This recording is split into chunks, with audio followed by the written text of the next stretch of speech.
En el año del Señor de 1869, mientras España se convulsionaba en los estertores de una revolución que prometía razón y progreso, las antiguas piedras de Granada guardaban un secreto de una fe tan primigenia y voraz que desafiaba a la propia divinidad.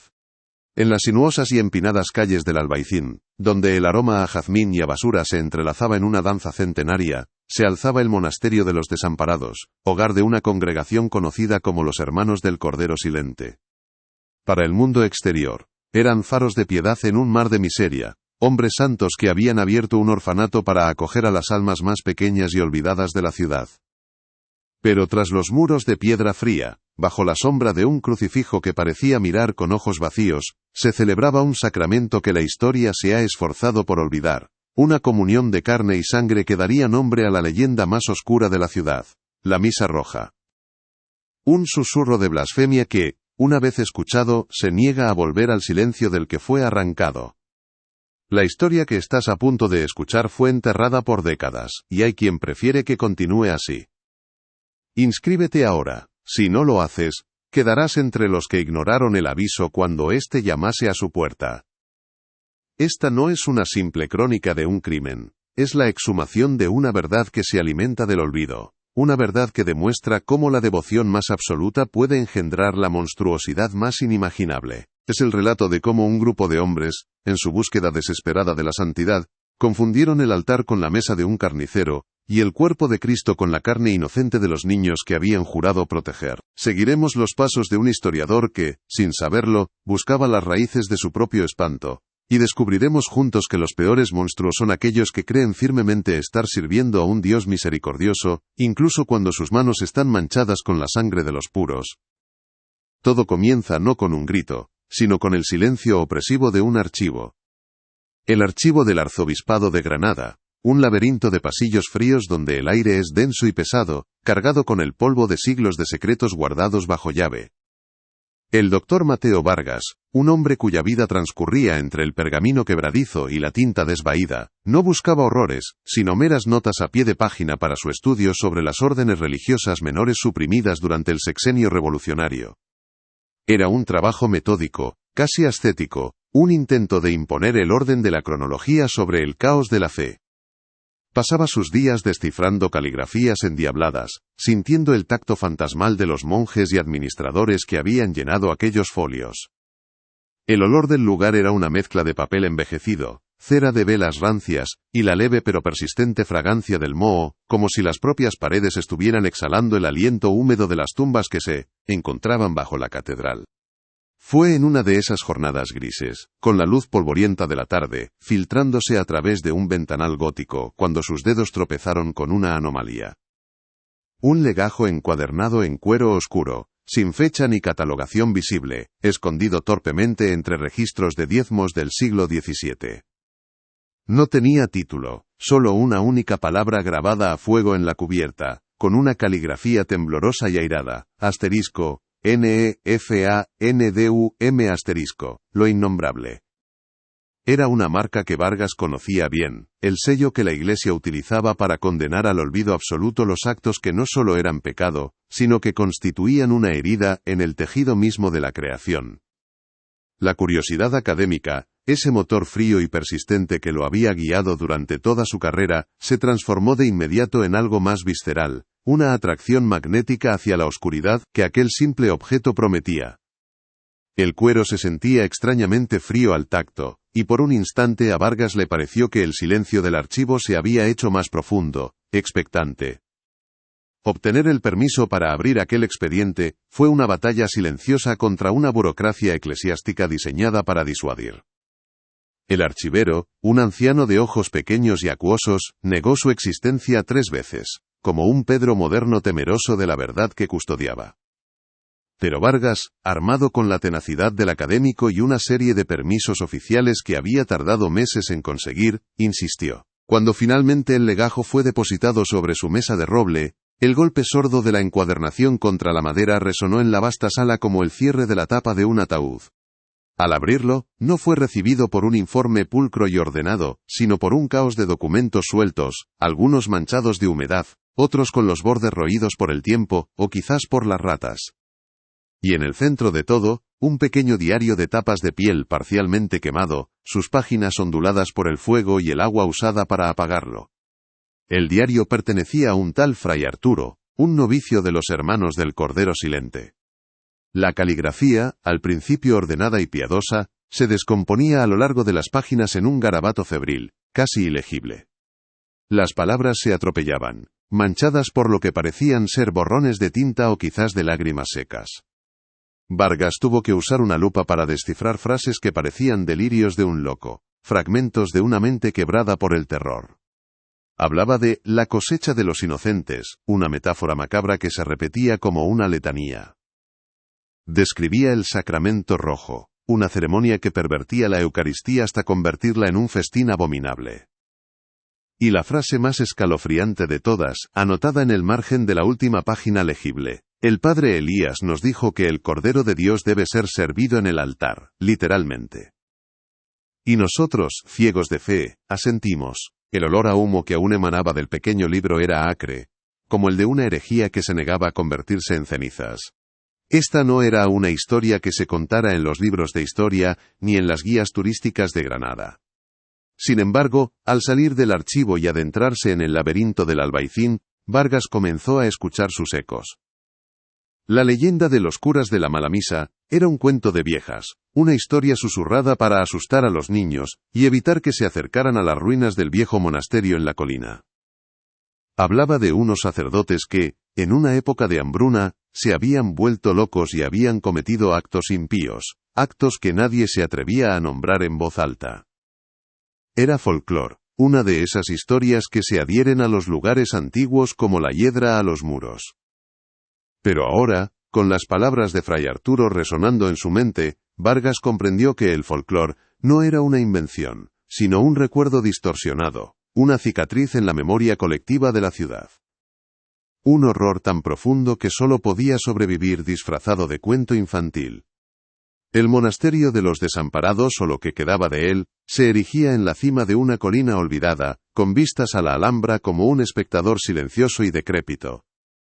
Sus muros de piedra estaban carcomidos por la vegetación y manchados por la humedad, dándole el aspecto de un animal prehistórico que hubiera muerto, y se estuviera descomponiendo lentamente bajo el sol andaluz. El aire allí arriba era diferente, más fino y cargado de una quietud antinatural. El único sonido era el silbido del viento que se colaba por las arcadas rotas de lo que una vez fue el claustro, un lamento perpetuo que parecía venir de las propias piedras.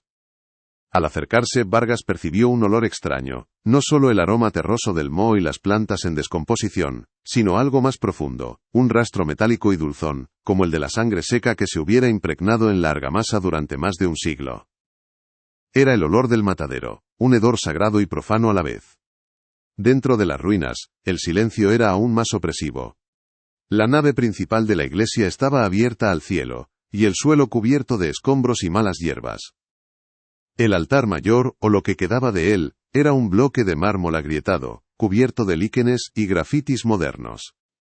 Pero bajo el altar, una trampilla de madera podrida conducía a una cripta. Vargas, con una linterna en la mano, descendió por los escalones resbaladizos. El aire se volvió helado y denso, y el goteo constante de agua desde el techo era el único metrónomo que marcaba el paso del tiempo en aquel lugar olvidado. Las paredes de la cripta estaban cubiertas de un salitre oscuro, pero en algunos lugares, especialmente cerca de un nicho que parecía un pequeño altar secundario, se adivinaban manchas de un color rojizo oscuro, casi negro, que ninguna filtración de agua podía explicar. Eran manchas que parecían haber sido fregadas una y otra vez, sin éxito, como si la piedra misma se hubiera negado a olvidar. Armado con las pistas del diario y la atmósfera inquietante de las ruinas, Vargas regresó a los archivos, esta vez a los registros municipales. Su investigación se convirtió en una obsesión metódica, un descenso capa por capa hacia el corazón de la oscuridad. Pasó semanas cruzando los nombres de los huérfanos del orfanato de la Divina Providencia con los registros de defunción de la ciudad. Al principio, no encontró nada fuera de lo común para la época. La mortalidad infantil era una plaga, y enfermedades como la tisis, el cólera, o las fiebres perniciosas, se llevaban a los niños por docenas. Los registros del orfanato eran pulcros, casi demasiado. Cada desaparición de un niño estaba justificada con un acta de defunción o una nota sobre una fuga. Pero la persistencia de Vargas pronto reveló un patrón, una sincronía macabra que le heló la sangre. El patrón era sutil pero inequívoco. Cada vez que un niño sano y robusto, de entre 7 y 10 años, era declarado muerto por una enfermedad súbita, los registros parroquiales de la iglesia del monasterio anotaban, para el domingo siguiente, la celebración de una misa especial de purificación y agradecimiento. No eran funerales, sino misas de júbilo. ¿Agradecimiento por qué? ¿La purificación de qué? Era una contradicción que gritaba desde el papel amarillento. Vargas alineó las fechas. La muerte de un niño llamado Manuel, seguida de una misa de purificación.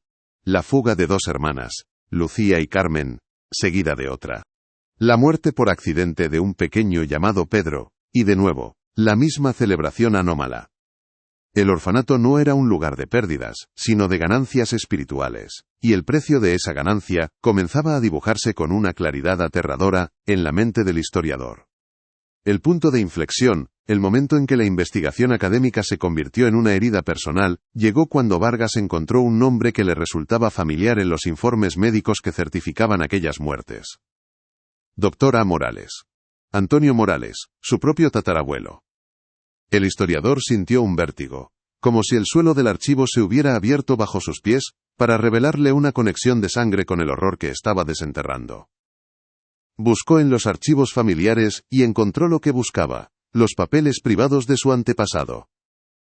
Allí estaban las copias de los informes oficiales, con su caligrafía firme y profesional, certificando las muertes por fiebre perniciosa. Pero junto a ellos, había un fajo de notas personales, escritas en un papel más barato, con una letra que se volvía cada vez más errática y desesperada. En esas notas privadas, el doctor Morales revelaba sus crecientes dudas. Los niños no presentan los síntomas habituales, escribió en una entrada. Sus cuerpos están mermados, pálidos sí, pero no por la fiebre. Hay una delgadez que no es de enfermedad, sino de vaciado. En otra nota, más angustiada, hablaba del padre Elías, el carismático líder de la orden. Sus ojos arden con una certidumbre que asusta. Habla de la pureza y el sacrificio, con un fervor que no parece de este mundo. Me ofrece vino, un vino extrañamente espeso y dulce, y me insta a compartir su alegría por las almas que han sido llamadas a una unión más elevada. El terror del médico era palpable en cada trazo de la pluma, el terror de un hombre de ciencia atrapado en la lógica de una pesadilla teológica. La pieza final del rompecabezas familiar era una carta, la última que el doctor Morales le escribió a su hermano en Madrid. La carta, fechada en el invierno de 1869, era una confesión y una advertencia. He sido cómplice, por silencio y cobardía, de una abominación que se viste de santidad, comenzaba. No puedo seguir certificando estas muertes. Lo que ocurre en ese monasterio no es obra de Dios, sino una perversión de su palabra que ni el propio Satanás se atrevería a concebir. He visto el matadero que ocultan tras la sacristía.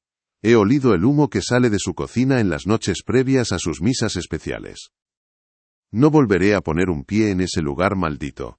He decidido informar al arzobispado, aunque ello suponga mi ruina o algo peor.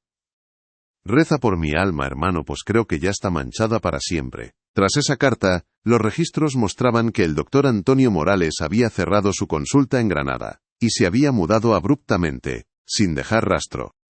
Con esta conexión personal, Vargas ya no era un observador objetivo, era un descendiente que buscaba respuestas, un heredero de un terror silenciado.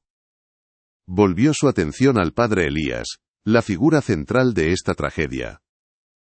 En los archivos de la diócesis, sus sermones públicos eran piezas de oratoria impecables, llenas de compasión por los desfavorecidos y amor por los niños. Hablaba de la divina providencia, que había permitido la creación del orfanato, un refugio sagrado contra la crueldad del mundo. A ojos de la Granada de 1869, el padre Elías era un santo viviente. Se contaban historias de milagros menores atribuidos a él. Curaciones inexplicables, alimentos que se multiplicaban en la despensa del orfanato. Su reputación era un muro de piedad que parecía inexpugnable. Pero en el legajo *NEFANDUM Vargas encontró lo que la Iglesia había intentado suprimir. Los sermones privados del padre Elías, los que impartía únicamente a sus hermanos de congregación, a puerta cerrada, en la cripta del monasterio. Estos textos no estaban escritos con la tinta de la caridad, sino con la sangre de una lógica teológica retorcida y delirante. En ellos, el padre Elías desarrollaba su herejía. Argumentaba que la transubstanciación, el milagro central de la Eucaristía, había sido malinterpretada durante siglos. No era un símbolo, afirmaba, sino una verdad literal y física, que exigía un sacrificio igualmente literal y físico. La hostia de harina y el vino de uva eran, para él, sustitutos imperfectos, una concesión a la debilidad de la fe de las masas. La verdadera comunión, la que otorgaba la santidad real y purificaba el alma de todo pecado, requería una materia prima más pura. El pecado entró en el mundo a través de la carne, escribió en uno de sus tratados teológicos ocultos, y sólo a través de la carne más pura puede ser purgado. ¿Y qué carne había más pura, más cercana a la inocencia original de Adán antes de la caída, que la de un niño sin bautizar por la malicia del mundo? Los huérfanos, en su teología demencial, no eran simplemente niños a los que cuidar, eran recipientes de una pureza primordial, corderos literales listos para el sacrificio. El orfanato no era un acto de caridad, era su granja, su despensa sagrada, y cada niño que desaparecía no era una víctima, sino un ingrediente para el milagro.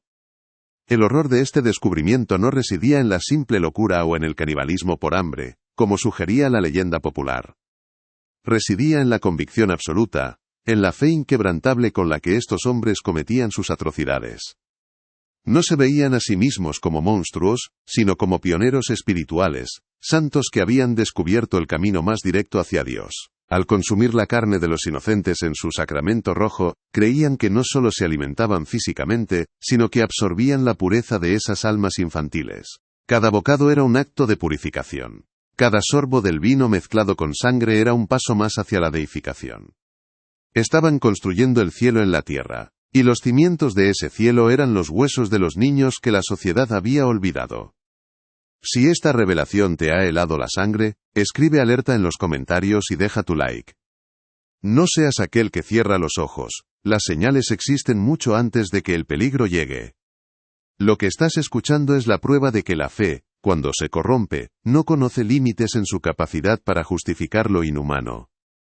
El mal más peligroso es el que no se reconoce a sí mismo como tal, el que se arrodilla a rezar con las manos manchadas de sangre, convencido de su propia rectitud. La historia de los hermanos del Cordero Silente es una advertencia que resuena a través de los siglos, un recordatorio de que la línea que separa el éxtasis místico de la depravación más abyecta es, a veces, tan fina como el filo de un cuchillo de sacrificio. Imaginemos ahora el orfanato de la divina providencia a través de los ojos de un niño. Un edificio de piedra siempre fría, incluso en el más caluroso de los veranos andaluces. Largos dormitorios con hileras de catres de hierro, cubiertos con mantas ásperas y delgadas que nunca parecían ofrecer suficiente calor. El olor constante a sopa de repollo, a lejía, y a la humedad que se filtraba por las paredes. El eco de los pasos en los pasillos de baldosas, el sonido de las campanas llamando a la oración 5 veces al día. Para un niño de la calle, podría haber parecido un refugio, un lugar con comida garantizada y un techo sobre la cabeza. Pero había un miedo subyacente, una ansiedad que flotaba en el aire como el polvo en los rayos de sol. Un miedo a las noches de luna nueva, a las visitas silenciosas del padre Elías a los dormitorios. El proceso de la cosecha, como lo llamaba Fray Arturo en su diario, era un ritual en sí mismo. Los niños no eran elegidos al azar. Los hermanos observaban durante semanas, buscando a los más dóciles, a los más sanos, a los que tenían los ojos más claros y la confianza más intacta. Los niños que no lloraban por la noche, los que rezaban con más fervor, los que sonreían con más facilidad. Eran seleccionados como se selecciona el mejor ganado para una fiesta. El elegido recibía un trato especial durante unos días, raciones extra de comida, una manta más cálida, palabras amables del padre Elías. Le decían que había sido escogido para un honor especial, que iba a conocer a los ángeles, que su alma pura ayudaría a salvar al mundo. Para un niño hambriento de afecto, esta atención era un bálsamo, una trampa mortal disfrazada de amor. La noche del sacrificio. El niño era llevado de su cama en silencio. Le daban un vaso de leche caliente mezclada con láudano para que no gritara, para que su paso de la vida a la unión sagrada fuera tranquilo.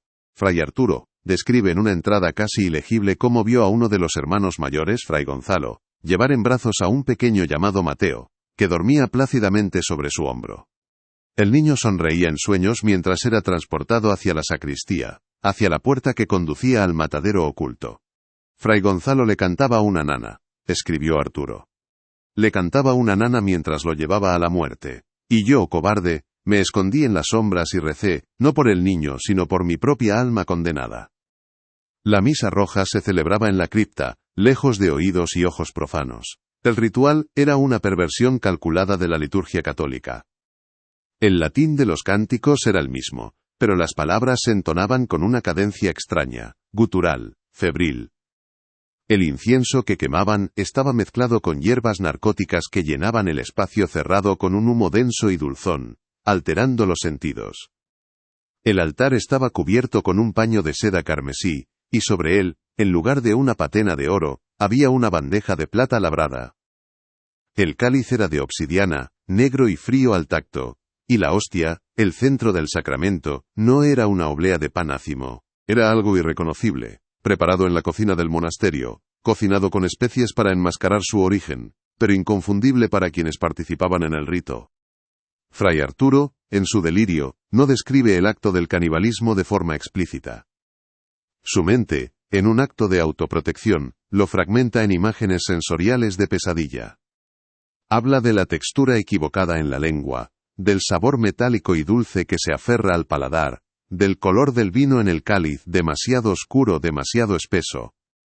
Describe la mirada de éxtasis en los rostros de sus hermanos, sus ojos vidriosos fijos en el padre Elías mientras éste levantaba el sacramento, y pronunciaba las palabras de la consagración con una voz temblorosa de fervor. Este es mi cuerpo, este es mi sangre, decía, y en esa cripta húmeda y maloliente, la blasfemia se hacía carne, y los sacerdotes devoraban la inocencia creyendo que así alcanzaban la divinidad. La intervención del arzobispado, alertado por la carta desesperada del doctor Morales, no fue una cruzada de justicia, sino una operación de control de daños. Un escándalo de tal magnitud habría hecho tambalear los cimientos de la Iglesia en una España ya de por sí anticlerical. No hubo juicio público, ni inquisición, ni excomuniones registradas. La respuesta fue silenciosa, quirúrgica y absolutamente implacable.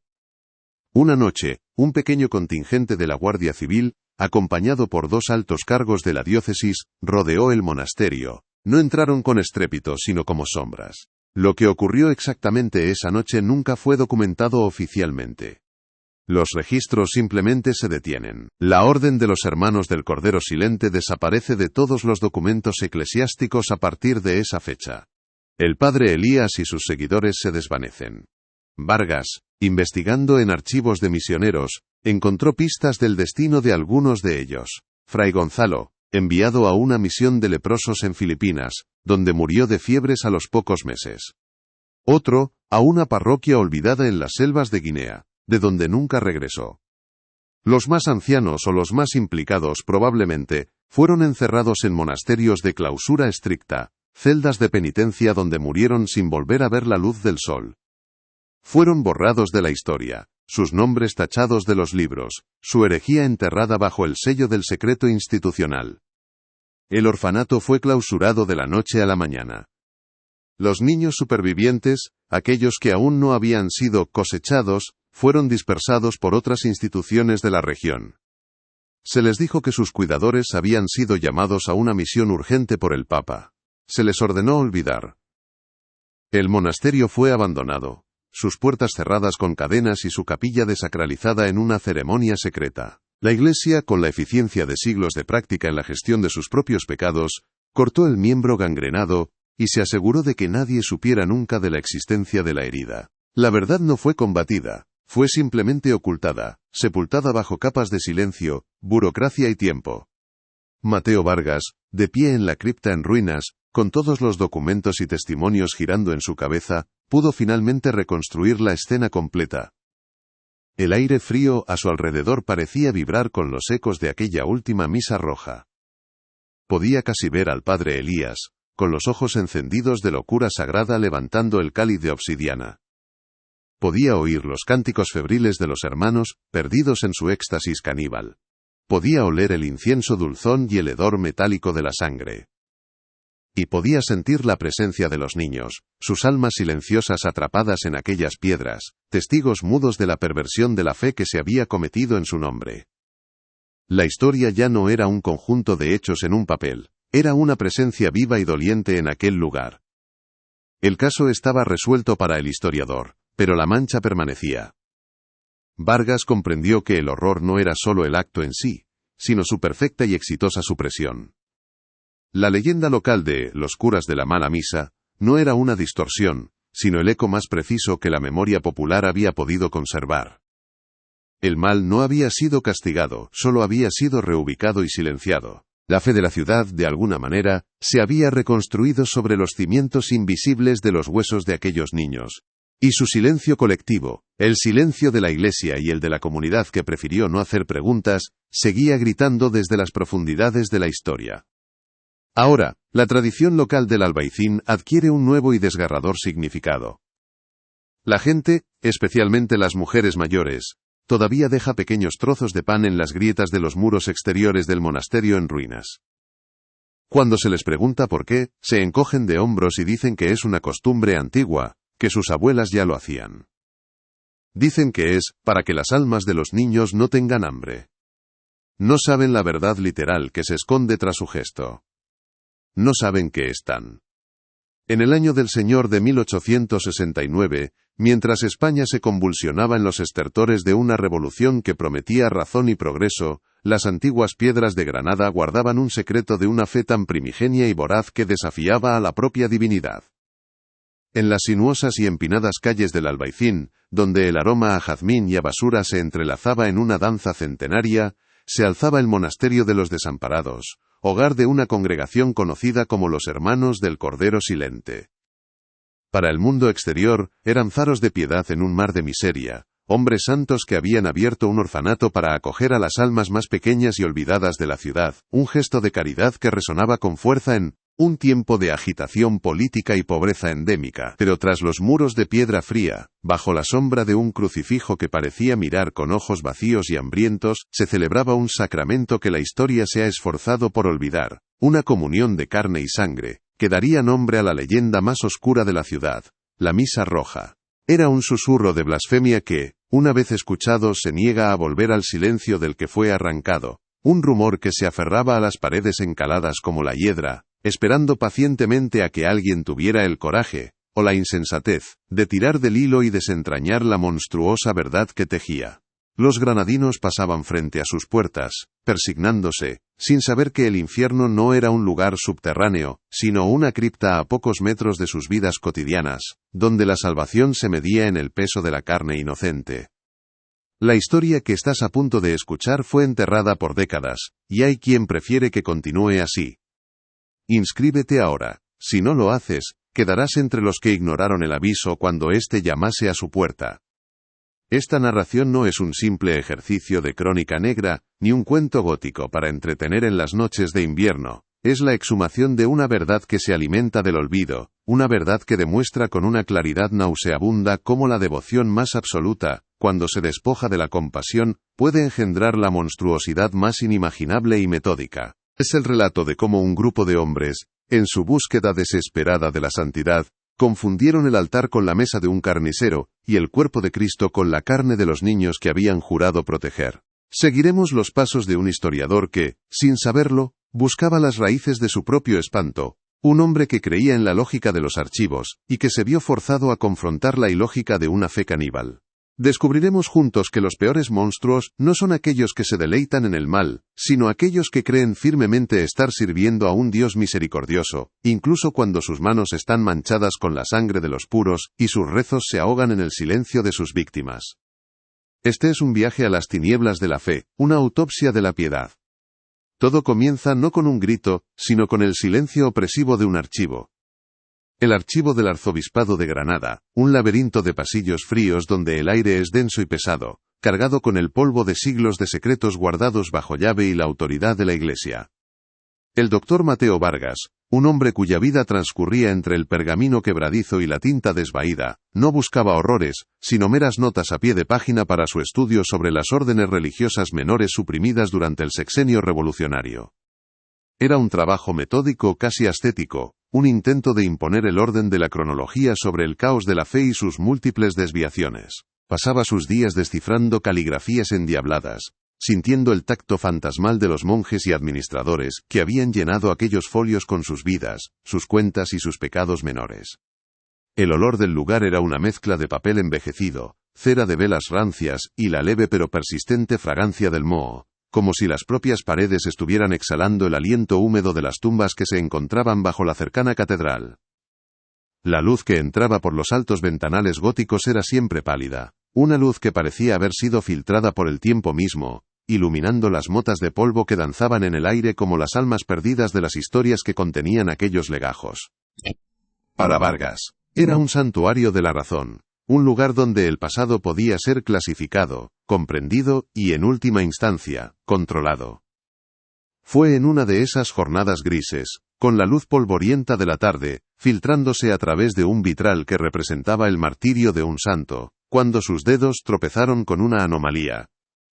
Un legajo encuadernado en cuero oscuro, casi negro, sin fecha ni catalogación visible, escondido torpemente entre registros de diezmos del siglo XVII, como si alguien lo hubiera arrojado allí con prisas, deseando que se perdiera para siempre. No tenía título, solo una única palabra grabada a fuego en la cubierta, con una caligrafía temblorosa y airada, una cicatriz en la piel del libro, asterisco, NEEFANDUM, asterisco. Lo innombrable, era una marca que Vargas conocía bien por sus estudios, el sello que la burocracia eclesiástica utilizaba para condenar al olvido absoluto los actos que no solo eran pecado, sino que constituían una herida en el tejido mismo de la creación, una blasfemia tan profunda que ni siquiera merecía ser nombrada. La curiosidad académica, ese motor frío y persistente que lo había guiado durante toda su carrera, se transformó de inmediato en algo más visceral, una atracción magnética hacia la oscuridad que aquel simple objeto prometía. El cuero se sentía extrañamente frío al tacto, casi húmedo, y por un instante, a Vargas le pareció que el silencio del archivo se había hecho más profundo, expectante, como si los miles de documentos que lo rodeaban contuvieran la respiración, esperando a ver si se atrevía a abrir aquella caja de Pandora. Obtener el permiso para abrir aquel expediente fue una batalla silenciosa contra una burocracia eclesiástica diseñada para disuadir y proteger. El archivero, un anciano de ojos pequeños y acuosos cuya piel parecía tan reseca como los pergaminos que custodiaba, negó su existencia 3 veces, como un Pedro moderno temeroso de la verdad que custodiaba en su particular Getsemaní de papel.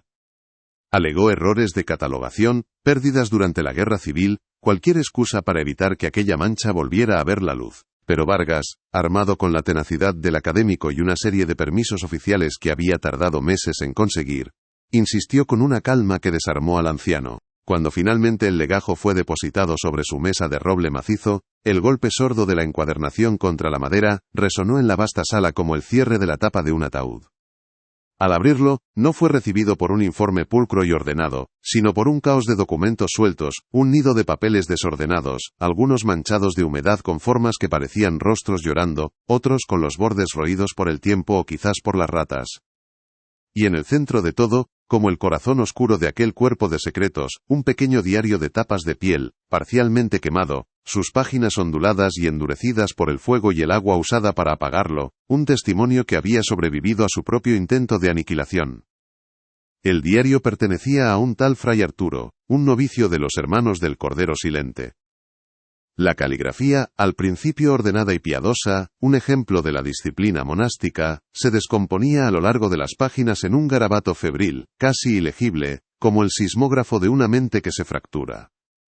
Las palabras se atropellaban, manchadas por lo que parecían ser borrones de tinta, o quizás de lágrimas secas que habían dejado su marca salina en el papel. Vargas tuvo que usar una lupa y toda su paciencia de paleógrafo, para descifrar frases que parecían los delirios de un loco, fragmentos inconexos de una mente quebrada por el terror y la culpa. Hablaba de la cosecha de los inocentes, una metáfora macabra que se repetía como una letanía enloquecida. Describía el sacramento rojo, una ceremonia que pervertía la Eucaristía hasta convertirla en un festín abominable, una comunión de pesadilla. Y la frase más escalofriante de todas, anotada en el margen de la última página legible, con la tinta casi traspasando el papel por la presión de la pluma. El padre Elías nos dijo que el Cordero de Dios debe ser servido en el altar, literalmente. Y nosotros, ciegos de fe, asentimos. El olor a humo que aún emanaba del pequeño libro era acre, no un olor a leña quemada, sino a algo más orgánico, como el de una herejía que se negaba a convertirse completamente en cenizas, un hedor que se adhirió a las manos de Vargas y al aire de la sala, anunciando el horror que estaba a punto de ser desenterrado. Esta no era una historia que se contara en los libros de historia ni en las guías turísticas que los viajeros ingleses y franceses comenzaban a llevar bajo el brazo por las calles de Granada. Sin embargo, al salir del archivo, con la tarde cayendo sobre la ciudad como un sudario de polvo dorado, y adentrarse en el laberinto del Albaicín, Vargas comenzó a escuchar sus ecos distorsionados, susurrados en el dialecto cerrado de los viejos. La leyenda de los curas de la mala misa era un cuento de viejas. Una historia contada en voz baja junto al brasero en las noches de invierno para asustar a los niños y evitar que se acercaran a las ruinas del viejo monasterio en la colina. Hablaba de unos sacerdotes que, en una época de hambruna atroz, se habían vuelto locos por la inanición, y habían cometido actos impíos, actos que nadie se atrevía a nombrar en voz alta, dejando que la imaginación infantil rellenara los huecos con horrores sin forma. Era folclore, una de esas historias que se adhieren a los lugares antiguos como la hiedra a los muros, una superstición nacida de la pobreza y el miedo. Pero ahora, con las palabras febriles de Fray Arturo resonando en su mente como el tañido de una campana rota, Vargas comprendió que el folclore no era una invención, sino un recuerdo distorsionado, una cicatriz queloide en la memoria colectiva de la ciudad. Un horror tan profundo, tan insoportable que solo podía sobrevivir disfrazado de cuento infantil, despojado de su metódica y teológica perversión para ser reducido a la simple locura del hambre. El monasterio de los desamparados o lo que quedaba de él, se erigía en la cima de una colina olvidada, un espolón de tierra que se asomaba sobre el valle del Darro, con vistas a la Alhambra como un espectador silencioso y decrépito.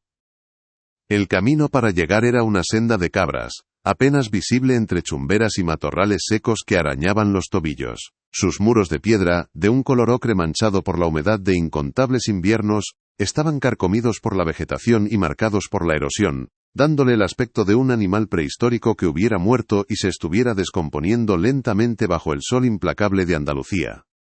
El aire allí arriba era diferente, más fino y cargado de una quietud antinatural, un silencio que no era pacífico sino expectante. El único sonido era el silbido del viento que se colaba por las arcadas rotas de lo que una vez fue el claustro, un lamento perpetuo que parecía venir de las propias piedras, como si la estructura exhalara el último aliento de las almas que allí se perdieron. Al acercarse, Vargas percibió un olor extraño, no solo el aroma terroso del moho y las plantas en descomposición, sino algo más profundo, un rastro metálico y dulzón, como el de la sangre seca que se hubiera impregnado en la argamasa durante más de un siglo. Era el olor del matadero, un hedor sagrado y profano a la vez, el perfume olvidado de la misa roja. Dentro de las ruinas, el silencio era aún más opresivo, una presión física en los oídos. La nave principal de la iglesia estaba abierta al cielo, un esqueleto de arcos góticos que apuntaban a la nada, y el suelo estaba cubierto de escombros, tejas rotas y un manto de malas hierbas que crecían con una tenacidad casi insultante sobre el lugar sagrado. El altar mayor, o lo que quedaba de él, era un bloque de mármol de Sierra Elvira, agrietado por la mitad como si hubiera sido partido por un rayo. Estaba cubierto de líquenes de un verde enfermizo, y de los grafitis obscenos de generaciones de adolescentes que habían usado aquel lugar para sus ritos profanos de paso a la edad adulta. Pero bajo el altar, casi oculta por la maleza y los cascotes, una trampilla de madera de nogal, hinchada y podrida por la humedad, revelaba la existencia de una cripta. Vargas, con una linterna de dinamo en la mano, cuyo zumbido mecánico era un sonido extrañamente reconfortante en medio de aquella quietud sepulcral, descendió por los escalones resbaladizos. El aire se volvió helado y denso al instante, y el goteo constante de agua desde el techo abovedado, era el único metrónomo que marcaba el paso del tiempo en aquel lugar olvidado, cada gota un segundo en un reloj que se había parado en 1869. Las paredes de la cripta estaban cubiertas de un salitre oscuro que brillaba con la humedad bajo el haz de la linterna, creando formas fantasmagóricas que se movían con la luz. El espacio era reducido, claustrofóbico, diseñado para la oración íntima, o como Vargas empezaba a sospechar, para ceremonias que no debían ser vistas. Había varios nichos vacíos a los lados, probablemente destinados a los cuerpos de los priores del monasterio, pero en el centro, donde debería haber un simple osario, se alzaba una especie de altar secundario, una losa de piedra, negra pulida, extrañamente intacta en comparación con el resto de las ruinas. Y fue allí donde lo vio.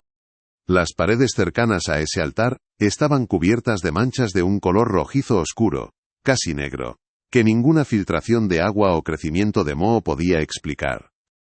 Eran manchas que no estaban en la superficie, sino que parecían haber penetrado en la porosidad de la piedra, como si la propia roca hubiera absorbido la sangre derramada sobre ella. En algunos lugares, se adivinaban marcas de arañazos, como si alguien hubiera intentado fregar frenéticamente aquellas pruebas, sin éxito, como si la piedra misma se hubiera negado a olvidar su profanación, aferrándose al testimonio de la atrocidad cometida. Vargas pasó un dedo por una de las manchas, estaba seca y pulverulenta, pero la sensación en su piel fue la de un frío antinatural. Armado con las pistas del diario de Fray Arturo y la atmósfera inquietante y acusadora de las ruinas, Vargas regresó a los archivos, pero esta vez no a los eclesiásticos, sino a los registros municipales, un lugar de una burocracia más mundana, más preocupada por los nacimientos, las muertes y los impuestos, que por la salvación del alma. Su investigación se convirtió en una obsesión metódica, un descenso capa por capa hacia el corazón de la oscuridad, un trabajo de contabilidad macabra. Pasó semanas encerrado en una sala pequeña y mal ventilada, rodeado de tomos encuadernados en tela basta, cruzando los nombres de los huérfanos del orfanato de la Divina Providencia, que había obtenido de un registro fragmentario encontrado en el legajo *NEFANDUM*, con los registros de defunción de la ciudad de Granada para los años 1868 y 1869. Al principio, no encontró nada que pareciera fuera de lo común para la época. La mortalidad infantil era una plaga, una guadaña que segaba vidas sin piedad, y enfermedades con nombres terribles como la tisis, el cólera, o las fiebres perniciosas, se llevaban a los niños por docenas. Los registros del orfanato, en la superficie, eran pulcros, casi demasiado. Cada desaparición de un niño estaba justificada con un acta de defunción firmada por un médico o una escueta nota sobre una fuga nocturna hacia un destino desconocido. La persistencia de Vargas, sin embargo, esa cualidad del historiador que consiste en mirar fijamente el mismo documento durante horas hasta que éste confiesa sus secretos, pronto reveló un patrón, una sincronía macabra que le heló la sangre en las venas y le provocó un sudor frío en la nuca a pesar del frescor de la sala de archivos. El patrón era sutil, casi invisible si no se buscaba con una intención específica, pero una vez descubierto, era inequívoco y gritaba desde el papel amarillento con la voz silenciosa de los muertos. Cada vez que un niño sano y robusto, generalmente de entre 7 y 10 años de edad, la edad simbólica de la razón, era declarado muerto en el orfanato por una enfermedad súbita y fulminante, los registros parroquiales de la iglesia del monasterio, que Vargas consultaba en paralelo, anotaban, para el domingo inmediatamente siguiente, la celebración de una misa especial de purificación y agradecimiento. No eran funerales, no eran misas de requiem por el alma de un niño perdido, sino misas de júbilo, de celebración. ¿Agradecimiento por qué? ¿La purificación de qué pecado? Era una contradicción teológica y humana que resonaba como una blasfemia en la lógica del historiador. Vargas extendió los documentos sobre la gran mesa de lectura, creando una línea de tiempo del horror. A la izquierda, el registro del orfanato. A la derecha, el libro de misas de la parroquia. Las correspondencias eran escalofriantes. 12 de marzo de 1869. Manuel, de 8 años, fallece de fiebres malignas. 16 de marzo de 1869. Misa solemne de agradecimiento por una gracia recibida. 2 de abril de 1869. Las hermanas Lucía y Carmen, de 7 y 9 años, constan como fugadas durante la noche. 7 de abril de 1869. Misa de purificación de la comunidad. 25 de mayo de 1869. Pedro, de 10 años, un niño descrito como fuerte y de buen apetito, muere en un desafortunado accidente al caer por unas escaleras. 28 de mayo de 1869. De nuevo, la misma celebración anómala, descrita como un acto de renovación espiritual. El orfanato no era un lugar de pérdidas y lamentos, sino un ciclo de cosecha y celebración. Las almas de los niños no eran encomendadas a Dios, eran, de alguna manera, consumidas por la propia comunidad que debía protegerlas. El precio de esa ganancia espiritual comenzaba a dibujarse con una claridad aterradora en la mente del historiador, una contabilidad en la que las vidas infantiles eran el debe y la santidad de los monjes, el haber. El punto de inflexión, el momento en que la investigación académica, hasta entonces un ejercicio intelectual distante, se convirtió en una herida personal, una astilla de historia clavada en su propia carne, llegó cuando Vargas encontró un nombre que le resultaba familiar en los informes médicos que certificaban con una pulcritud sospechosa aquellas muertes. Doctora Morales. La firma era elegante, casi arrogante, la de un hombre de ciencia seguro de su diagnóstico, Antonio Morales, su propio tatarabuelo. El historiador sintió un vértigo agudo, como si el suelo del archivo se hubiera abierto bajo sus pies, para revelarle un abismo que conectaba su presente con aquel horror, una conexión de sangre con el mal que estaba desenterrando. El escepticismo profesional que siempre había sido su escudo se hizo añicos. Se levantó de la silla, con las manos temblando, y caminó hasta la ventana, respirando hondo el aire viciado de la sala, tratando de asimilar que la sangre que corría por sus venas era la misma que la de un hombre que, como mínimo, había sido testigo y, en el peor de los casos, cómplice de aquella carnicería. Esa misma noche, en su casa, revolvió los baúles llenos de papeles familiares que había heredado de su abuela, buscando la verdad de su propio linaje. Y allí, en un cofre de madera de alcanfor que olía a tiempo y a naftalina, encontró lo que buscaba y lo que temía encontrar, los papeles privados de su antepasado. Por un lado, estaban las copias oficiales de los informes de defunción, con su caligrafía firme y profesional, certificando las muertes de los niños del orfanato por fiebre perniciosa, consunción o mal de pecho. Eran documentos limpios, fríos, impersonales. Pero junto a ellos, atado con una cinta de seda descolorida, había un fajo de notas personales, escritas en un papel más barato, con una letra que, a diferencia de la oficial, se volvía cada vez más errática y desesperada, las líneas inclinándose hacia abajo como si el peso de lo que escribía venciera la mano del escritor. Eran las notas de un hombre cuya razón estaba siendo asediada por una fe monstruosa, el testimonio de un alma en conflicto, atrapada entre el juramento hipocrático y el terror a lo innombrable. Vargas encendió una lámpara de escritorio, y la luz cálida iluminó las palabras que su tatarabuelo nunca se había atrevido a decir en voz alta, una confesión escrita para nadie. En esas notas privadas, el doctor Antonio Morales revelaba sus crecientes y aterradoras dudas. Los niños no presentan los síntomas habituales de la tisis, escribió en una entrada de abril de 1869. Sus cuerpos están mermados, sí, pero de una forma extraña. Pálidos, sí, pero no por la fiebre. Hay una delgadez que no es la de la enfermedad, sino la de un vaciado. Como si les hubieran extraído la vida poco a poco. Cuando le pregunto al padre Elías, él sonríe con una calma que hiela los huesos y me habla de la fragilidad de los cuerpos infantiles. En otra nota, escrita con una pluma temblorosa, la angustia era casi palpable en la tinta. El padre Elías, el carismático y venerado líder de la orden, me inquieta profundamente.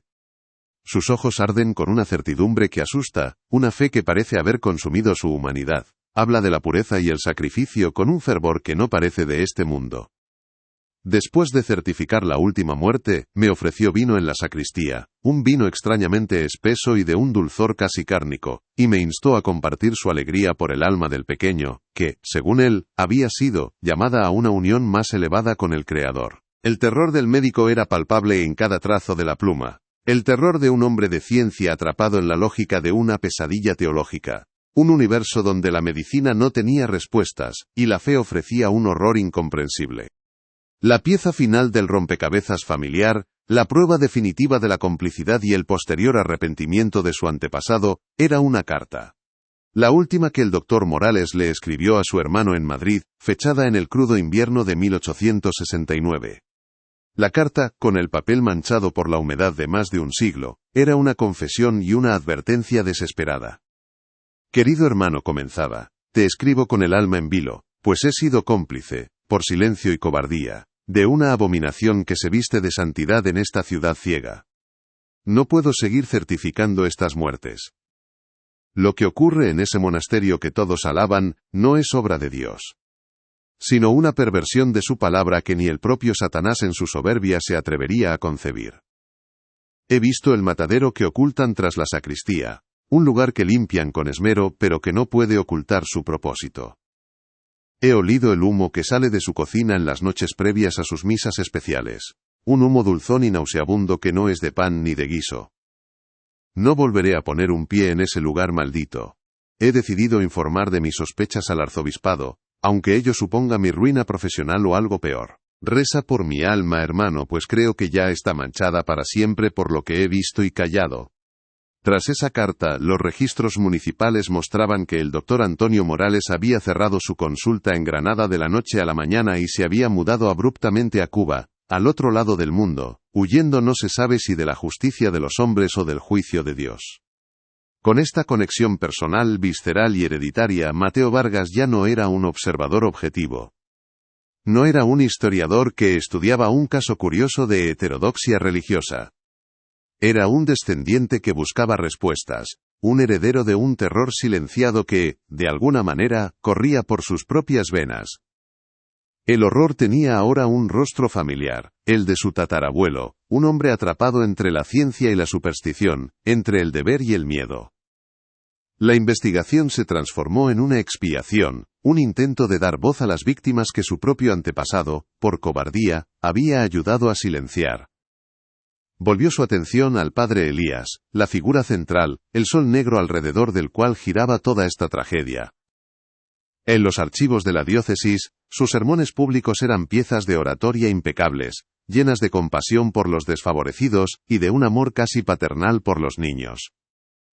Hablaba de la divina providencia que había permitido la creación del orfanato, un refugio sagrado contra la crueldad de un mundo sin Dios. A ojos de la Granada de 1869, el padre Elías era un santo viviente, un hombre cuya piedad era un faro en la oscuridad. Se contaban historias de milagros menores atribuidos a él, curaciones inexplicables, alimentos que se multiplicaban en la despensa del orfanato durante los meses de más escasez. Su reputación era un muro de piedad que parecía inexpugnable, una fortaleza construida con las alabanzas de los poderosos y las oraciones de los pobres. Pero en el legajo NEFANDUM, aquel libro condenado que la Iglesia había intentado hacer desaparecer, Vargas encontró lo que la historia oficial había suprimido: los sermones privados del padre Elías, las homilías que impartía únicamente a sus hermanos de congregación, a puerta cerrada, en la cripta húmeda y maloliente del monasterio. Estos textos no estaban escritos con la tinta de la caridad, sino con la sangre de una lógica teológica retorcida y delirante. Eran tratados de una fe monstruosa, una fe que había devorado a la razón. En ellos, el padre Elías desarrollaba su herejía paso a paso, con la precisión de un escolástico loco. Argumentaba que la transubstanciación, el milagro central de la Eucaristía, había sido malinterpretada durante siglos, debilitada por la Iglesia para hacerla aceptable a las masas de fe tibia. No era un símbolo, afirmaba con una convicción que traspasaba el papel, sino una verdad literal y física, que exigía un sacrificio igualmente literal y físico. La hostia de harina y el vino de uva eran, para él, sustitutos imperfectos. Una concesión a la debilidad de la fe de las masas. Un placebo espiritual para los que no estaban preparados para la verdadera comunión con lo divino. La verdadera comunión, la que otorgaba la santidad real y purificaba el alma de todo pecado, la que permitía al hombre convertirse en Dios, requería una materia prima más pura, más sagrada. El pecado entró en el mundo a través de la carne de Adán, escribió en uno de sus tratados teológicos ocultos, un manuscrito de caligrafía apretada y febril, y sólo a través de la carne más pura puede ser purgado.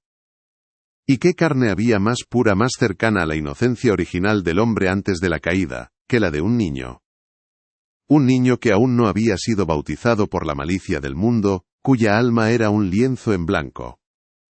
Los huérfanos, en su teología demencial, no eran simplemente niños a los que cuidar en un acto de caridad cristiana. Eran recipientes de una pureza primordial, corderos literales listos para el sacrificio, ofrendas perfectas para un Dios que, según Elías, exigía no símbolos, sino realidades. El orfanato, por tanto, no era un acto de caridad, era su granja, su despensa sagrada, un jardín donde cultivaban la inocencia antes de cosecharla. Y cada niño que desaparecía, cada vida que se apagaba entre aquellos muros, no era una víctima, sino un ingrediente para el milagro, un paso más en su terrible ascensión hacia el cielo. El horror de este descubrimiento no residía en la simple locura, o en un acto de canibalismo por hambre, como sugería la leyenda popular de forma casi tranquilizadora. La locura y el hambre eran comprensibles, humanas. No. El verdadero horror, el que hizo que Vargas tuviera que cerrar el legajo y salir a tomar aire, residía en la convicción absoluta, en la fe inquebrantable y metódica con la que estos hombres cometían sus atrocidades.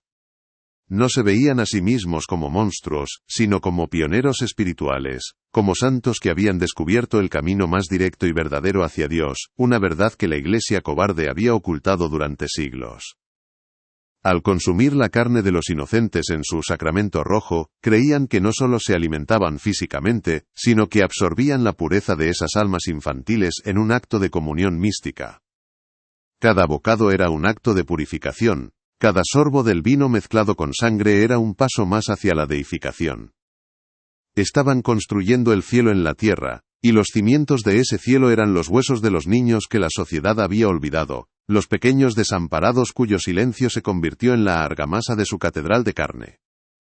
Si esta revelación te ha helado la sangre, escribe alerta en los comentarios y deja tu like. No seas aquel que cierra los ojos.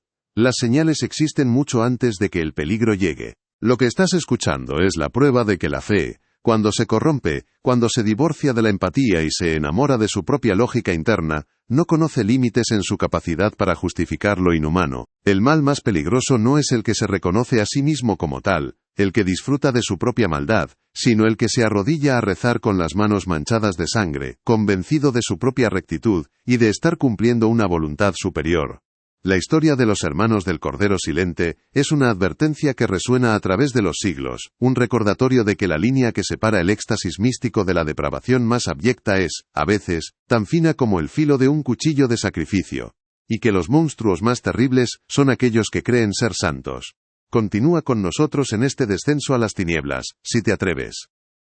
Imaginemos ahora por un momento, el orfanato de la Divina Providencia, no a través de los documentos polvorientos, sino a través de los ojos de un niño de 7 años. Un edificio de piedra siempre fría, incluso en el más caluroso de los veranos andaluces, cuyos muros parecían sudar una humedad perpetua. Largos dormitorios con hileras de catres de hierro, cubiertos con mantas de lana áspera y delgada que nunca parecían ofrecer suficiente calor contra el frío que subía del suelo de baldosas. El olor constante a sopa de repollo, a lejía y a la humedad que se filtraba por las paredes, un olor que se impregnaba en la ropa y en la piel, el eco de los pasos de los frailes en los pasillos de baldosas, un sonido rítmico e implacable que marcaba las horas. El sonido de las campanas llamando a la oración 5 veces al día, un recordatorio constante de la presencia de un Dios que parecía estar siempre vigilando, pero nunca protegiendo. Para un niño recién llegado de la calle, podría haber parecido un refugio, un lugar con comida garantizada y un techo sobre la cabeza. Pero había un miedo subyacente, una ansiedad que flotaba en el aire como el polvo en los rayos de sol que entraban por los ventanucos. Un miedo a las noches de luna nueva, a las visitas silenciosas del padre Elías a los dormitorios, cuando su sombra se proyectaba larga y delgada en la pared mientras elegía al siguiente. El proceso de la cosecha, como lo llamaba Fray Arturo en su diario con un eufemismo que revelaba su horror, era un ritual en sí mismo, metódico y carente de toda pasión. Los niños no eran elegidos al azar en un arrebato de locura, los hermanos observaban durante semanas, como granjeros estudiando su ganado. Buscaban a los más dóciles, a los más sanos, a los que tenían los ojos más claros y la confianza más intacta. Los niños que no lloraban por la noche, los que rezaban con más fervor en la capilla, los que sonreían con más facilidad ante una palabra amable. Eran seleccionados como se selecciona el mejor cordero para una fiesta sacrificial. Una vez elegido, el niño recibía un trato especial durante unos días. Raciones extra de comida, quizás un trozo de dulce, una manta más cálida, palabras amables y caricias paternales del padre Elías. Le decían que había sido escogido para un honor especial, que su pureza era tan grande que iba a conocer a los ángeles, que su alma iba a ser un regalo para Dios que ayudaría a salvar al mundo del pecado.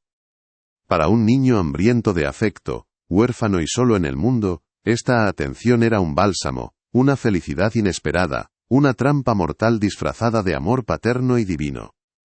La noche del sacrificio, el niño era despertado con suavidad y llevado de su cama en silencio, mientras los demás fingían dormir, conteniendo la respiración bajo sus mantas.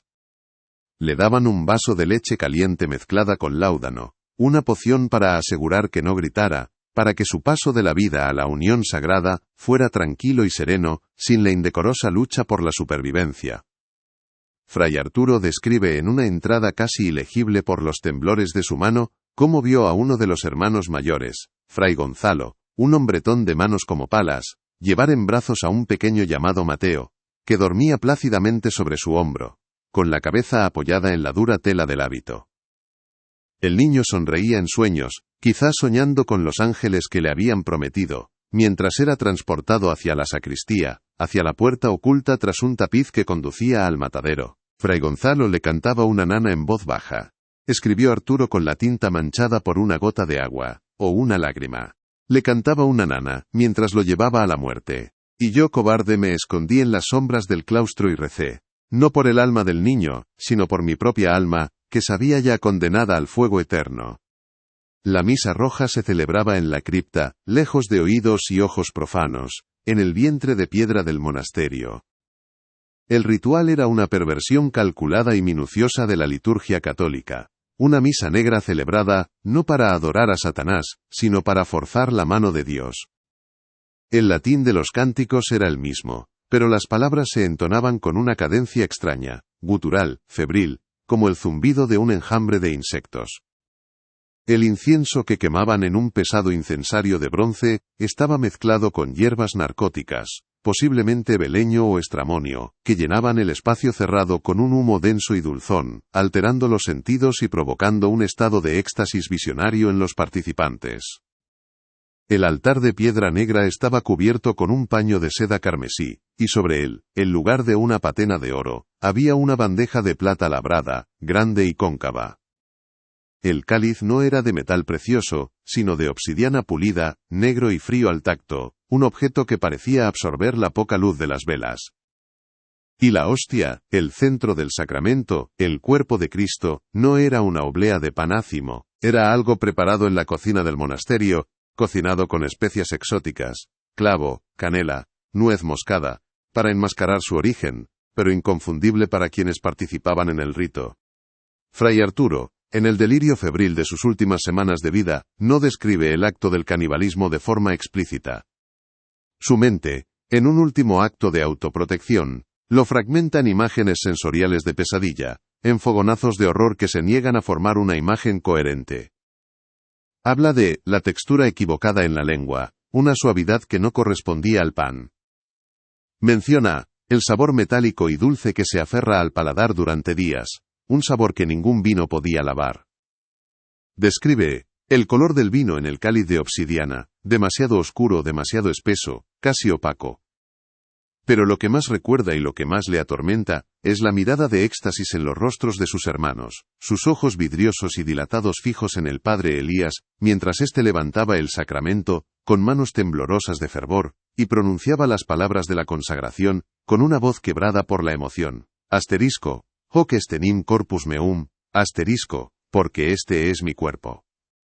Y en esa cripta húmeda y maloliente, la blasfemia se hacía carne, y los sacerdotes devoraban la inocencia, creyendo que así alcanzaban la divinidad, convirtiendo el acto más sagrado de la fe cristiana, la Eucaristía, se había convertido en el guión de una pesadilla. Mateo Vargas, con el diario de Fray Arturo abierto sobre la mesa y la luz de la lámpara arrojando sombras danzantes sobre las paredes de su estudio, sintió una náusea profunda, una revuelta en las entrañas que era a la vez física e intelectual. La verdad, ahora, se desplegaba ante él, no como un simple acto de canibalismo nacido de la locura o la desesperación, sino como un ritual meticulosamente construido, una liturgia de la carne. Comprendió que el horror no residía en la barbarie, sino en su sofisticación teológica. Aquellos hombres no eran bestias, eran eruditos del infierno. Habían tomado el misterio central de su fe, el de un Dios que se hace carne para ser consumido, y lo habían despojado de toda metáfora, lo habían arrastrado gritando desde el plano simbólico al literal. En su mente podía verlos no como asesinos enloquecidos, sino como sacerdotes oficiando su sacramento más elevado, convencidos de que en cada bocado de carne inocente, estaban más cerca de la santidad, más cerca de un Dios que, en su retorcida visión, exigía no la fe, sino el hambre. La piel se le erizó al pensar en la calma, en la reverencia con la que debieron cometer aquellos actos, una piedad monstruosa que convertía el crimen en oración. La investigación de Vargas se desvió entonces de los archivos y los diarios hacia un terreno más oscuro, la imaginación forense. Intentó reconstruir la logística de la abominación. ¿Dónde? ¿Cómo? La respuesta le llegó con una claridad heladora. La cocina del monasterio. Aquel espacio, que debería haber olido a pan recién horneado y a guisos humildes para los huérfanos, se transformaba en las noches de cosecha, en un laboratorio de alquimia profana. Imaginó los grandes calderos de cobre, los mismos que se usaban para la sopa de repollo, siendo fregados con lejía y ceniza, hasta borrar todo rastro de su uso anterior. Imaginó los cuchillos de carnicero, afilados con una piedra de amolar cuyo chirrido debía resonar en los pasillos silenciosos como un presagio. Imaginó las especias, canela, clavo, pimienta de las Indias, compradas en los mercados de Granada no para dar sabor a la comida de los pobres, sino para enmascarar un sabor que incluso sus paladares corrompidos no podrían soportar sin aderezo. El horror estaba en esa domesticidad, en la transformación de lo cotidiano en un instrumento de lo atroz. El fuego que calentaba la comida de los niños era el mismo fuego que cocinaba sus restos. La misma agua que lavaba sus ropas era la que limpiaba la sangre de las tablas de cortar. Era una economía del mal perfectamente integrada en la vida monástica. Pero, ¿cómo era posible que toda una congregación sucumbiera a semejante delirio? La respuesta, Vargas lo sabía por sus estudios sobre sectas, residía en la figura del líder carismático y en la psicología del aislamiento.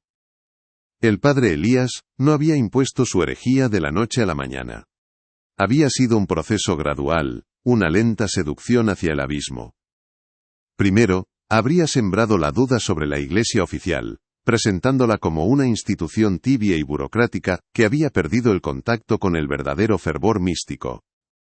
Luego, habría introducido la idea del sacrificio literal como el camino más puro hacia Dios, usando textos apócrifos y reinterpretaciones delirantes de las Escrituras. Habría creado un ambiente de paranoia y elitismo espiritual. Ellos, los hermanos del Cordero Silente, eran los únicos que poseían la verdad, mientras el mundo exterior se revolcaba en el pecado. Aislados en su monasterio en la colina, sin más voz que la de su líder, con sus días marcados por el ayuno, la oración y el trabajo agotador, las mentes de los hermanos se convirtieron en un terreno fértil para que la semilla de la locura germinara y creciera hasta ahogar por completo su conciencia. No fue una conversión, fue una infección del alma. El propio padre Elías emerge de los fragmentos de los textos como una figura de una complejidad aterradora. No era un simple sádico o un loco balbuceante. Sus sermones secretos, de los que Vargas encontró transcripciones parciales en el legajo *NEFANDUM*, revelan una mente brillante y metódica, un teólogo formidable cuya lógica, aunque construida sobre una premisa monstruosa, es internamente coherente y persuasiva. Su prosa es elegante, llena de referencias patrísticas y bíblicas, pero todas ellas retorcidas para servir a su propósito. En un pasaje, argumenta: la Iglesia nos ofrece un símbolo, una sombra del Cordero. Pero nosotros, amados hermanos, hemos sido elegidos para participar del Cordero mismo. ¿Acaso Abraham dudó en ofrecer a su hijo Isaac? ¿Acaso Dios no exigió la sangre de su propio hijo en la cruz? El sacrificio supremo exige la materia suprema. La inocencia no es algo que se deba proteger del mundo, es un ingrediente que se debe consumir para purificarlo. Somos los instrumentos de una nueva alianza. Una alianza escrita no con tinta, sino con la sangre de los puros. Al leer estas palabras, Vargas comprendió que se enfrentaba no a la ausencia de fe, sino a un exceso de ella, una fe tan voraz, que había devorado la propia humanidad de quienes la profesaban. La teología de la Misa Roja era, en su núcleo, una forma extrema de misticismo físico. El padre Elías había convencido a sus seguidores de que el alma y el cuerpo no estaban separados, y que la santidad podía ser, literalmente, ingerida. Creían que al consumir la carne de los niños, sus almas puras, libres del pecado original y de la corrupción del mundo, se integraban en sus propios cuerpos y espiles. No era un acto de destrucción, sino de asimilación sagrada. Cada niño sacrificado era un paso más en la deificación colectiva de la congregación. Se veían a sí mismos como crisoles humanos, transformando la materia inocente en divinidad. El ritual era por tanto un acto de amor supremo. Estaban salvando a aquellos niños de una vida de pecado y miseria, elevándolos a un plano sagrado al convertirlos en parte de sus propios cuerpos santificados. Esta justificación, tan completa y perversa, era la clave de su capacidad para seguir funcionando, para mirar a los otros niños a la cara cada mañana, sabiendo que entre ellos se encontraba su próxima comunión. El horror no estaba solo en el acto, sino en la paz de conciencia con la que lo cometían. Imaginemos el ritual más allá de la cripta, en su preparación. El niño elegido, sedado y silencioso, era llevado no al altar, sino a esa habitación trasera, el matadero consagrado. Allí, el acto se realizaba con una precisión que imitaba los sacrificios del Antiguo Testamento. La sangre era recogida en un cuenco de cerámica, para ser mezclada más tarde con el vino. El cuerpo era tratado no como el de una víctima, sino como el de una ofrenda sagrada, desmembrado con una habilidad que sugería práctica. Fray Arturo, en un pasaje casi borrado por el fuego, menciona a Fray Gonzalo, el mismo que cantaba nanas, como el carnicero de Dios, un hombre cuya fe se manifestaba en la eficiencia de su cuchillo. La carne era luego llevada a la cocina, donde otros hermanos, los cocineros de Dios, la preparaban siguiendo una receta que el padre Elías afirmaba haber recibido en una visión. Las especias no solo ocultaban el sabor, sino que eran parte de la liturgia, cada una con un significado simbólico. El clavo por los clavos de la cruz, la canela por la dulzura de la inocencia, la pimienta por el fuego del Espíritu Santo. Era una gastronomía de la blasfemia. De vuelta en la cripta, con los sentidos alterados por el humo narcótico y las mentes sugestionadas por días de ayuno y oración, la Misa Roja alcanzaba su clímax. El padre Elías, con los ojos en blanco, levantaba la bandeja de plata y el cáliz de obsidiana. Los hermanos, arrodillados sobre el suelo de piedra fría, entraban en un estado de éxtasis colectivo. El consumo del sacramento era el momento culminante de su existencia, el instante en que creían tocar a Dios. Fray Arturo describe el silencio que seguía a la comunión, un silencio denso y pesado, roto solo por los sollozos de fervor de algunos de los hermanos. Se sentían limpios, puros, llenos de una energía divina. Creían haber trascendido su naturaleza humana. La cripta para ellos no era una tumba ni un matadero, sino el verdadero Sancta Sanctorum, un lugar más sagrado que la Basílica de San Pedro en Roma, porque allí el milagro de la transubstanciación no era un recuerdo, sino una realidad palpable, comestible y recurrente. El día después de la Misa Roja, la vida en el monasterio continuaba con una normalidad escalofriante. Los hermanos salían de la cripta al amanecer, con los rostros pálidos pero iluminados por una serenidad macabra. Supervisaban los rezos matutinos de los niños restantes, les servían su escaso desayuno, les enseñaban a leer y escribir con una paciencia que los observadores externos habrían calificado de angelical. Esta dualidad era quizás la faceta más monstruosa de su crimen. Podían compartimentar su realidad de una manera que desafiaba la razón. El niño que hoy recibía una caricia en la cabeza, podía ser el ingrediente principal de la comunión del próximo mes. Los huérfanos, con la intuición aguda de los desamparados, debían sentir que algo estaba terriblemente mal. Debían percibir la extraña mezcla de afecto y cálculo en la mirada de los frailes. El miedo en el orfanato no debía ser un terror abierto a gritos, sino una ansiedad sorda y constante, el conocimiento instintivo de que eran ovejas en un redil cuidado por lobos que se creían pastores. ¿Y la ciudad de Granada? ¿No vio nada? ¿No escuchó nada? La verdad es que una comunidad a menudo elige la ceguera, cuando la verdad es demasiado monstruosa para ser confrontada. Los hermanos del Cordero Silente habían construido una reputación de santidad que actuaba como un escudo impenetrable. Las familias pobres que les entregaban a sus hijos estaban agradecidas de que se los quitaran de encima. Las clases altas que donaban dinero a la orden veían en ello una forma de comprar su propia salvación. Los rumores, los susurros sobre las desapariciones, eran acallados como calumnias anticlericales en una época de agitación política. La gente oía lo que quería oír y veía lo que quería ver. Hombres piadosos haciendo la obra de Dios. El silencio de la comunidad no fue una ausencia de conocimiento, sino una decisión colectiva de no saber. Una conspiración pasiva que permitió que el horror floreciera a plena vista, en la cima de una colina que dominaba toda la ciudad. Cada habitante de Granada que desvió la mirada fue en cierto modo cómplice. La investigación de Mateo Vargas llegó a su punto culminante cuando encontró, en la correspondencia privada del arzobispo de la época, una carta sellada y sin fecha oficial, escrita con una caligrafía apresurada. Era del confesor del manicomio donde Fray Arturo había muerto. El sacerdote transcribía, con evidente horror y repugnancia, las confesiones febriles del novicio moribundo. Hablaba de la misa roja, del padre Elías, de los niños. La carta terminaba con una súplica.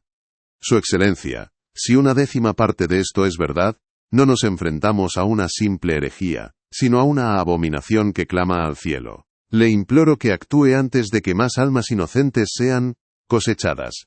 Junto a esa carta había una nota marginal escrita por el propio arzobispo, con una sola frase en latín. Asterisco. Flumen decimo purgandum est. Sed silentio. Asterisco. El río de estiércol debe ser limpiado, pero en silencio. No habría justicia, no habría juicio, habría una erradicación. Un control de daños para proteger a la Santa Madre Iglesia de un escándalo que la habría hecho pedazos. La noche del 23 de noviembre de 1869, una noche fría y sin luna, la historia de los hermanos del Cordero Silente llegó a su fin abrupto y no documentado. Vargas reconstruyó los hechos a partir de fragmentos. Un registro de movimientos de la Guardia Civil que mencionaba una operación especial en las afueras de Granada, una orden de la diócesis que concedía autoridad plena a dos de sus vicarios más discretos y despiadados. Imaginó la escena, un pequeño contingente de guardias civiles a caballo, con las capas oscuras ocultando sus uniformes, ascendiendo en silencio por la colina. No era una redada ruidosa, sino una infiltración sigilosa, como la de los fantasmas. El viento aullaba entre las ruinas del monasterio, ahogando el sonido de las herraduras sobre la tierra húmeda. Las luces del monasterio estaban encendidas. Quizás por una ironía del destino, aquella era la noche de otra misa roja. La iglesia había llegado para interrumpir la comunión. No hubo disparos, no hubo lucha. La confrontación debió ser de una naturaleza diferente, una colisión de dos tipos de poder absoluto. Por un lado, el padre Elías y sus hermanos, atrapados en su éxtasis místico, convencidos de su invulnerabilidad divina. Por otro, los vicarios del arzobispo, hombres de fe pragmática y cruel, armados con la autoridad de Roma y la certeza de que estaban extirpando un cáncer. Imaginemos al padre Elías, quizás con el cáliz de obsidiana aún en las manos, enfrentándose a los hombres de negro en la cripta. No habría gritado ni suplicado. Probablemente les habría predicado, intentando convertirlos a su verdad, acusándolos de ser los ciegos, los tibios, los que no se atrevían a aceptar el verdadero y sangriento rostro de Dios. Y la respuesta de los vicarios no habrían sido argumentos teológicos, sino la fría y silenciosa eficiencia del poder institucional. Los hermanos, debilitados por el ayuno, las drogas y el shock, no habrían ofrecido resistencia. Su cielo en la tierra se había derrumbado en un instante. Lo que siguió fue un acto de borrado histórico. No hay registros de arrestos, juicios o ejecuciones. Los hermanos del Cordero Silente simplemente dejaron de existir. Vargas, tirando de hilos muy finos en archivos de órdenes misioneras y registros de monasterios de clausura estricta, encontró pistas del destino de algunos de ellos. Fray Gonzalo, el carnicero de Dios, fue enviado a una misión para leprosos en la isla de Molokai, un lugar del que nadie regresaba, donde su certificado de defunción por fiebres apareció a los 6 meses. Otro hermano, más joven, fue transferido a una parroquia en lo más profundo de la selva amazónica, donde su nombre desaparece de toda correspondencia. Los más viejos y los más implicados, incluido probablemente el padre Elías, fueron encerrados en celdas de penitencia en monasterios remotos de España, bajo votos de silencio perpetuo, para que murieran sin volver a hablar con nadie, sus nombres tachados de los registros de la orden, sus existencias reducidas a la de fantasmas en vida. No fueron castigados por sus crímenes, fueron silenciados por su indiscreción. El destino del padre Elías es el mayor de los secretos. No hay tumba, no hay registro de su muerte, no hay ninguna pista sobre su paradero final. Esta ausencia es, para Vargas, más aterradora que cualquier certeza. ¿Fue ejecutado en secreto en la propia cripta y enterrado en una tumba sin nombre bajo sus baldosas? ¿O fue considerado tan peligroso, tan contagiosamente loco, que fue encerrado en una celda subterránea olvidada en algún lugar de los Pirineos, alimentado como un animal hasta el fin de sus días? Su desaparición total de la historia es el testimonio del miedo que inspiraba en la propia Iglesia. No querían convertirlo en un mártir para futuros herejes. Querían que se desvaneciera como si nunca hubiera existido, que su teología monstruosa se pudriera con él en la oscuridad, sin dejar rastro ni legado. El silencio que rodea su final es el sello final del asterisco, NEFA, NDUM, asterisco la condena al olvido absoluto. Y los niños, los supervivientes. Una mañana, se despertaron y los frailes habían desaparecido. En su lugar, había un grupo de monjas severas con rostros inexpresivos, que no respondían a ninguna pregunta. Les dijeron que los hermanos habían sido llamados a una misión urgente y sagrada por el Santo Padre en Roma. En el transcurso de una semana todos los niños fueron dispersados, enviados en carros a diferentes orfanatos de Andalucía, a menudo separados de sus amigos o hermanos para romper cualquier vínculo que pudiera mantener viva la memoria del monasterio de los desamparados. Se les ordenó olvidar, no hablar de lo que habían visto o sentido. El trauma que llevaron consigo, la ansiedad inexplicable, los terrores nocturnos, la desconfianza hacia cualquier figura de autoridad, se convirtió en un equipaje silencioso que cargarían por el resto de sus vidas, una herida sin nombre y sin explicación, el legado invisible de la Misa Roja. El propio monasterio fue purgado. Poco después de la disolución de la orden, el arzobispo en persona, acompañado por un exorcista, realizó una ceremonia de desacralización a puerta cerrada. No se trataba de una simple bendición, sino de un ritual potente y antiguo diseñado para limpiar un lugar profanado por el mal. Se usó sal, agua bendita e incienso en cantidades industriales. Se sellaron las entradas a la cripta con ladrillos y argamasa consagrada. La iglesia fue despojada de sus reliquias y ornamentos. El objetivo no era solo limpiar el lugar, sino confinar la mancha espiritual, crear una prisión de piedra para los ecos de la atrocidad, para que el mal que allí había anidado no pudiera extenderse.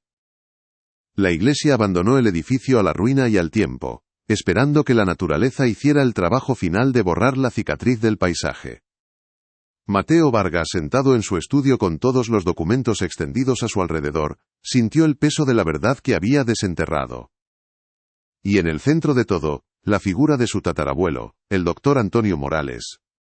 Un hombre que al final, había elegido la conciencia sobre la cobardía. Su carta al arzobispado había salvado a los niños que quedaban. Pero, irónicamente, su acto de valentía no había llevado a la justicia, sino que había sido el catalizador del encubrimiento. No había expuesto el mal a la luz, sino que se lo había entregado a una oscuridad aún mayor, la del poder institucional que se protege a sí mismo por encima de todo. El doctor había huido a Cuba, no solo por miedo a los hermanos, sino probablemente por miedo a la propia Iglesia, que no podía permitirse tener un testigo tan bien informado de su operación de limpieza. Era un héroe trágico, un hombre cuya buena acción había servido para enterrar la verdad más profundamente.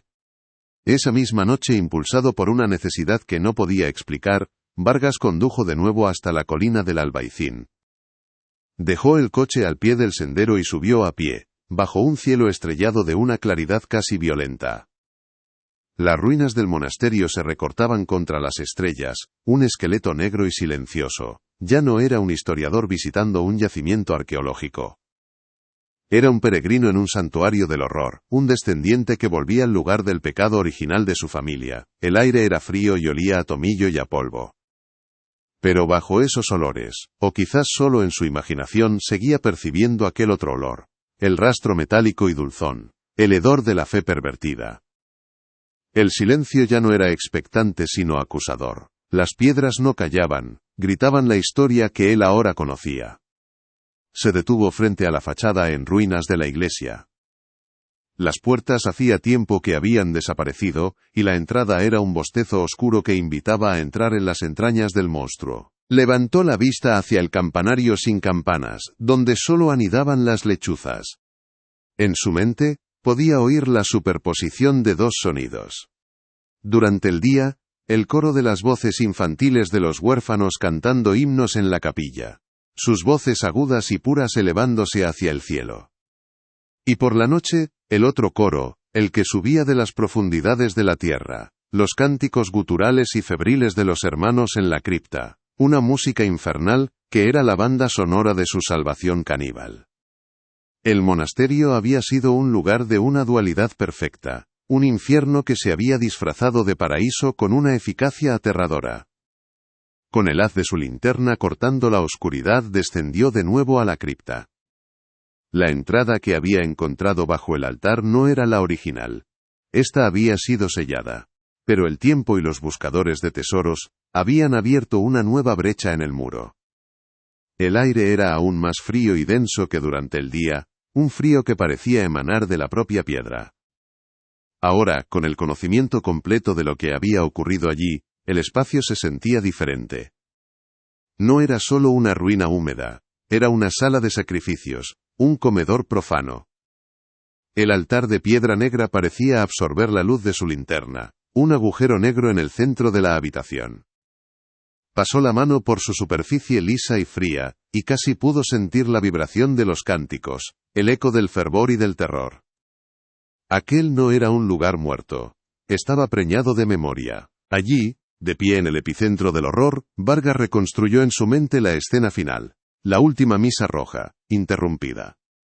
Imaginó el momento exacto en que las sombras de los vicarios y los guardias civiles se proyectaron en la entrada de la cripta.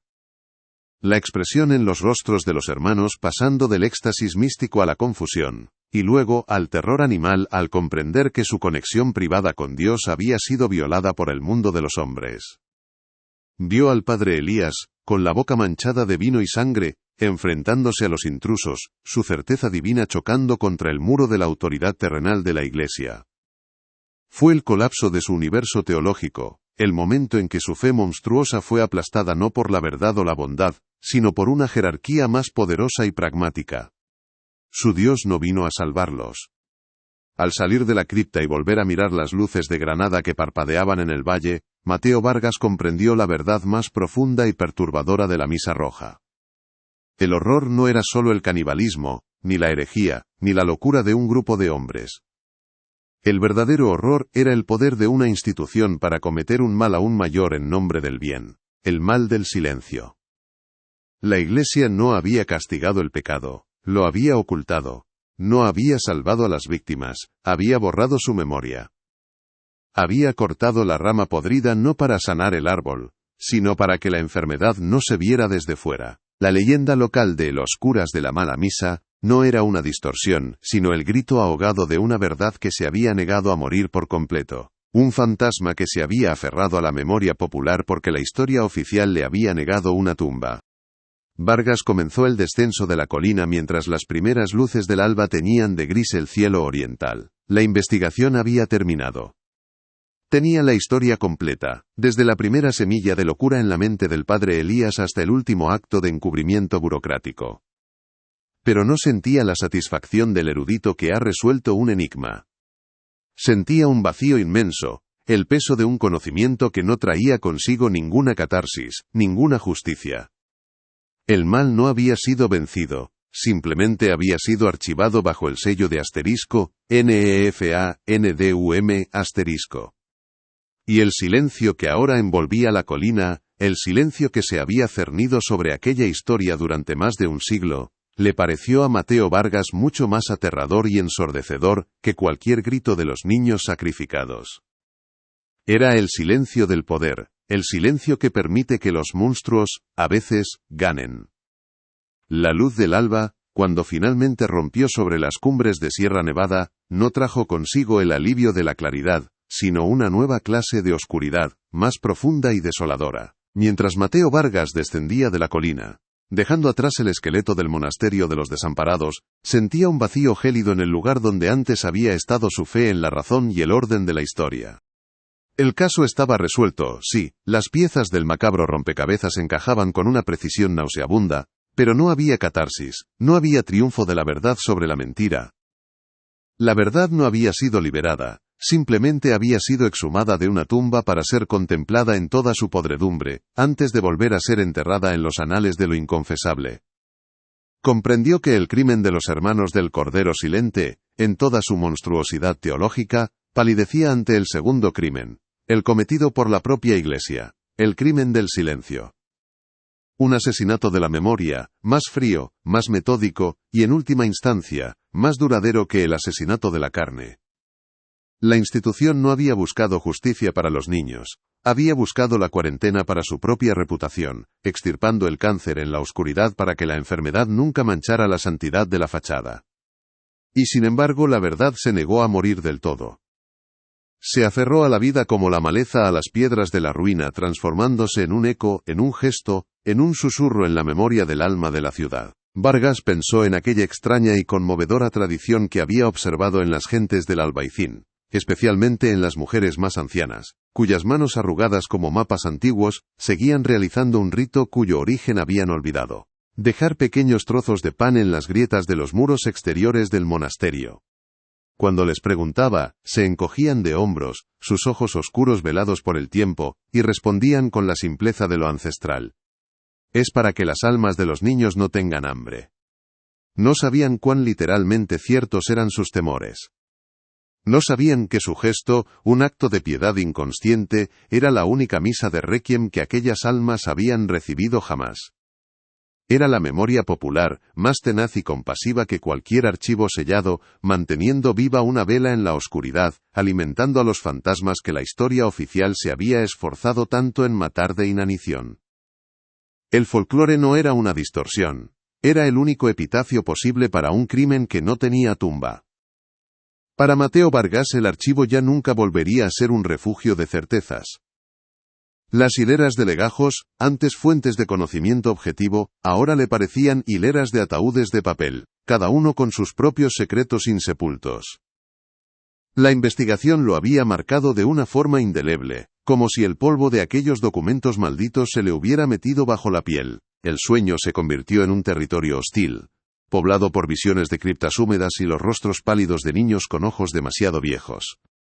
A veces, en el silencio de la noche, en su estudio rodeado de libros que ahora parecían mudos e insuficientes, le asaltaba un olor fantasma, un aroma dulzón y nauseabundo a carne especiada cocinándose lentamente, un olor que se aferraba a su garganta y le provocaba arcadas. Había perdido la capacidad de contemplar la arquitectura de una iglesia, sin pensar en la cripta que podría ocultar, sin preguntarse qué verdades monstruosas podrían estar fermentando bajo la pátina de la santidad. El historiador, el hombre que archivaba la locura de otros, había sido contagiado por ella, y ahora llevaba el peso de un secreto que no podía publicar, un conocimiento que era a la vez una revelación y una condena. El horror no termina en los huesos enterrados ni en los archivos sellados. Se extiende, como una mancha de vino en un mantel de altar, hacia el presente, contaminando no solo la historia, sino la propia esencia de la fe. La misa roja fue una perversión de la Eucaristía, pero al hacerlo, al llevar el símbolo a una literalidad carnal, el padre Elías y sus seguidores plantaron una duda terrible que resuena hasta nuestros días.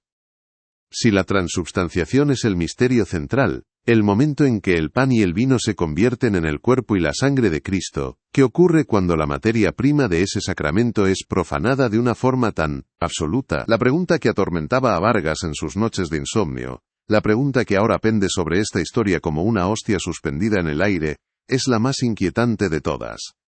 ¿Y si las almas de aquellos niños, consumidas en un rito que era la parodia sangrienta de la comunión, nunca abandonaron del todo la hostia, y siguen esperando, en cada sagrario del mundo, en cada misa celebrada, ser finalmente liberadas del sacramento que se convirtió en su tumba? La historia de la Misa Roja es, en última instancia, un testamento brutal sobre la naturaleza de la fe, cuando se divorcia de la compasión. Es la crónica de cómo el amor a Dios, cuando se convierte en un amor narcisista a la propia idea de santidad, puede engendrar la más refinada de las monstruosidades. Los hermanos del Cordero Silente no eran demonios. Eran hombres que anhelaban el cielo con tanta desesperación, que no dudaron en construir una escalera hacia él con los huesos de los inocentes. Su crimen no nació del odio, sino de una fe que se amó tanto a sí misma que se devoró el corazón, confundiendo la devoción con el apetito. Las ruinas que aún coronan la colina del Albaicín, no son solo los restos de un monasterio. Son un monumento a una verdad que se niega a yacer en paz, que la línea que separa al santo del monstruo es, a veces, tan fina como el filo de un cuchillo de sacrificio, y que no hay oscuridad más profunda que la que se esconde detrás de la luz más cegadora. ¿Has escuchado la verdad de hoy? Si no te unes a nosotros, esta verdad seguirá acechando a los desprevenidos, susurrando en las grietas de la historia, esperando a que otros ojos se cierren por comodidad. El silencio es el alimento del que se nutren estos secretos. No seas cómplice de ese silencio. Suscríbete, activa la campana y comparte esta crónica, no como un cuento de terror, sino como una advertencia. Cada vez que iluminamos uno de estos rincones oscuros, le robamos un poco de poder a las sombras. Únete a esta vigilia, antes de que el próximo secreto te encuentre desprevenido.